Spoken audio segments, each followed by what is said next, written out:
सुरक्षा चक्र बनाना, 110 करोड़ लोगों को एक करके। और दूसरा लक्ष्य है सनातन आर्थिक सुरक्षा चक्र बनाना। इस पर हम लोग काम कर रहे हैं सर। हमारा ये मानना है कि अगर हम सनातनी जिंदा रहेंगे, हमारे सनातनी जो है वो सुरक्षित रहेंगे, तो बाकी सारी चीजें जो है वो सही की जा पाएगी।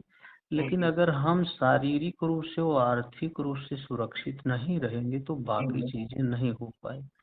इसमें हम लोगों ने 5 संकल्प रखा है, और उसमें पहला संकल्प ये कहता है कि जो हमारा हमें नुकसान जो हमारे हमें नुकसान पहुंचाने वाले लोग हैं, उनको जो है हम अपना घर और दुकान किराए पर नहीं देंगे, दिया है तो खाली करवा लेंगे। दूसरा जो है, जो ये हमें नुकसान पहुंचाने वाले लोग हैं, इनके साथ हम किसी तरह का सामाजिक, धार्मिक और आर्थिक व्यवहार नहीं करेंगे। तीसरा, चूंकि हम बहुत सारे जाति में बटे हैं लेकिन धर्म एक है, तो हम सप्ताह में एक दिन मंदिर में आरती में जाएंगे, बाकी लोगों को भी ले जाएंगे और वहाँ ये सनातन संकल्प की चर्चा करेंगे। चौथा संकल्प है प्रतिदिन 5 लोगों को जोड़ेंगे परिवार में, घर परिवार के लोगों को भी सनातन के लोगों के साथ अच्छा व्यवहार के लिए जागरूक करेंगे। और 5वां संकल्प आता है सर, भारत नहीं पूरी दुनिया में किसी सनातनी को कोई गैर सनातनी अनावश्यक रूप से, अनैतिक, गैर संवैधानिक रूप से परेशान करेगा तो हमारी जो भी सामर्थ्य है, 1 रुपये हम उसको दे सकते हैं, 1 रुपए की मदद देंगे। हम उसके लिए एक पत्र भेज सकते हैं, वो करें, एक ट्वीट कर सकते हैं, वो करेंगे।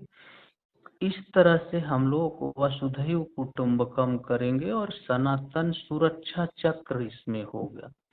आर्थिक सुरक्षा चक्र जो है सर, वो जो दुकान खाली करवाएंगे उसको हम अपने भाइयों को देंगे, अपने लोगों को देंगे।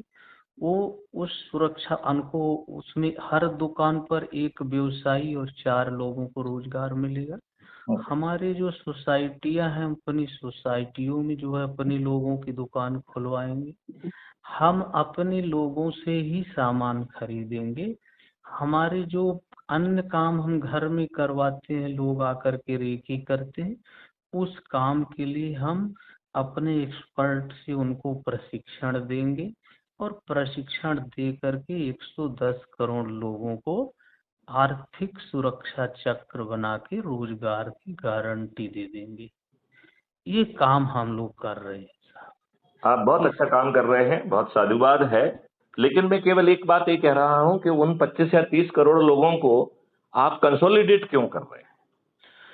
आप जो है, यदि आदि सनातन के साथ साथ यदि मानव भी कह दें, यदि जो व्यक्ति गलत काम कर रहा है, गलत चीजों का वो कर रहा है, जो शरिया का पालन कर रहा है, जो घटिया चीजों का वो कर रहा है, उसको आप अमानव कहो कि वो मानव ही नहीं है, राइट? हम उनको वही कह रहे हैं। आप अकेला सनातनी के साथ कुछ गड़बड़ ना हो, मैं तो कह रहा हूं किसी के साथ नहीं होना चाहिए। किसी हिंदू या सनातन लड़की के साथ गड़बड़ ना हो, मैं तो कहूंगा कि विश्व में किसी जाति, किसी भी धर्म की लड़की के साथ गड़बड़ नहीं होना चाहिए।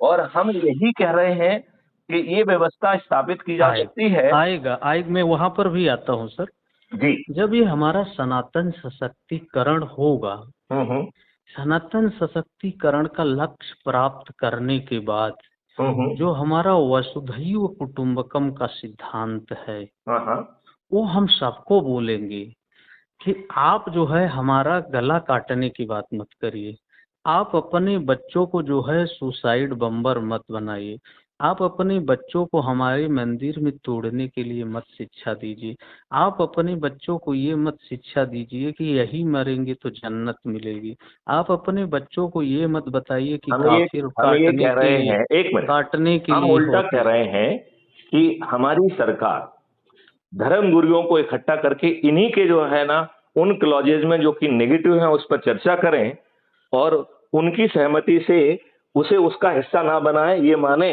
कि वो किसी दुष्ट ने बाद में जोड़ा है। सर बहुत सारी आपका जो जैसे बहुत सारी चीजें जो है रामायण में भी जोड़ दी गई हैं। मुझे हम बताया गया है कि अयोध्या कांड के बाद कोई कांड ही नहीं था, ये बाद में जोड़ा गया है, क्योंकि उसके जस्ट बाद जो है ये कहा गया कि साहब जो है इस ग्रंथ को पढ़ने से ये लाभ होगा, वो होगा, और ये बातें तब कही जाती हैं जब किसी पुस्तक का अंत हो जाता है। तो नहीं मेरा ये मेरा कहना है कि ये देखिए, ऐसा नहीं देखिए सर। हम एक मिनट, आप आप जो है कहते हैं कि ब्राह्मण को भोजन कराओ, हम ये कह रहे हैं सबसे पहले ब्राह्मण की जो है ना डेफिनेशन दो। ब्राह्मण जाति नहीं है, ब्राह्मण ज्ञान है। सर हाँ आपने सही कहा। ये आप मैं एक ये इस तो लाइन अभी क्या बोलना हो चाह रहा रहा है था। कि हम जो है बदमाश मक्कार सिर्फ जो है ना ब्राह्मण जाति में पैदा हो गए हैं, गोश्त खा रहे हैं, जितने व्यभिचार हो सकते हैं कर रहे हैं, और वो जो है ना ब्राह्मण भोज के हकदार बन रहे हैं। ऐसे लोग ब्राह्मण भोज के हकदार नहीं हो सकते। अब मैं आपको फिर कुछ और बात बताता हूँ, उसमें भी 2 मिनट लगेगा सर। जी देखिए, जरूर आप बताइए। पुलिस के एक्सपर्ट हैं, आईपीएस रहे हैं।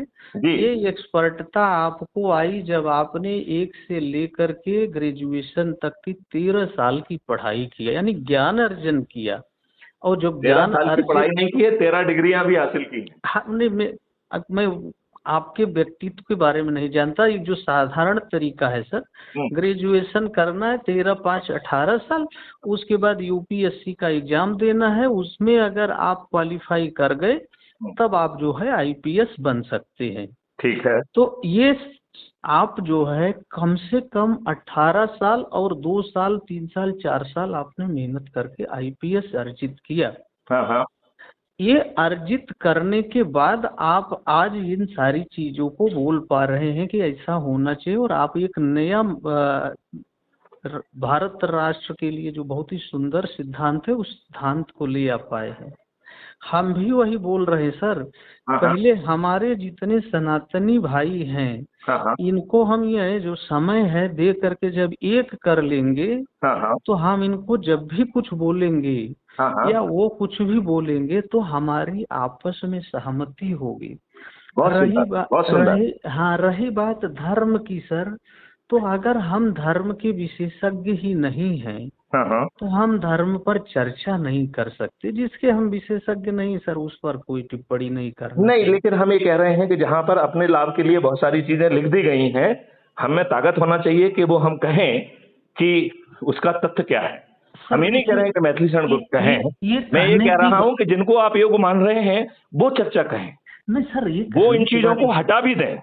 सर देखिए, मैं दूसरी बात कह रहा हूँ। हाँ, धर्म जो है उसको उसका एक सिद्धांत है, और उसके जो मूल में है वो वेद है।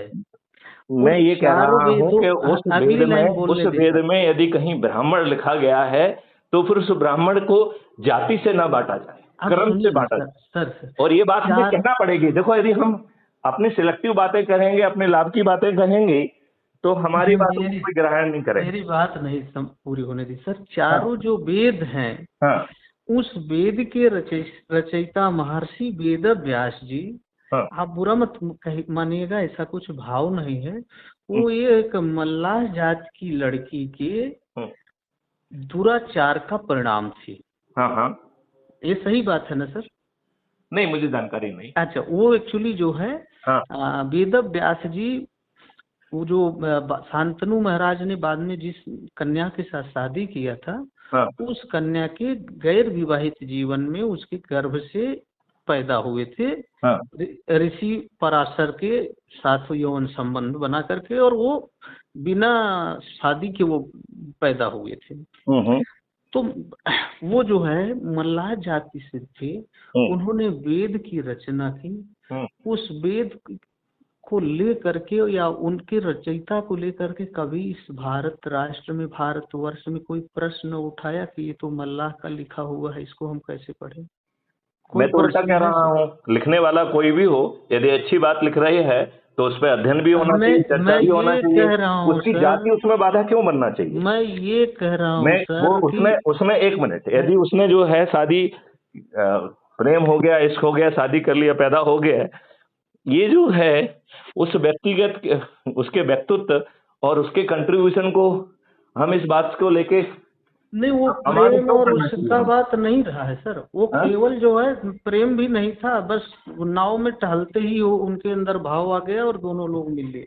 मैं उसकी बात नहीं कर रहा हूँ, मैं ये कह रहा हूँ हमारा सनातन जिस सिद्धांत पर चलता है उस सिद्धांत के वेदों के रचयिता महर्षि वेद व्यास हैं। हाँ। और वेद व्यास महाराज की कभी जात की कोई चर्चा ही नहीं हुई, उनके सिद्धांत की स्वीकृति सर्वोच्च और हर जगह है। तो हमारे यहाँ जाति था ही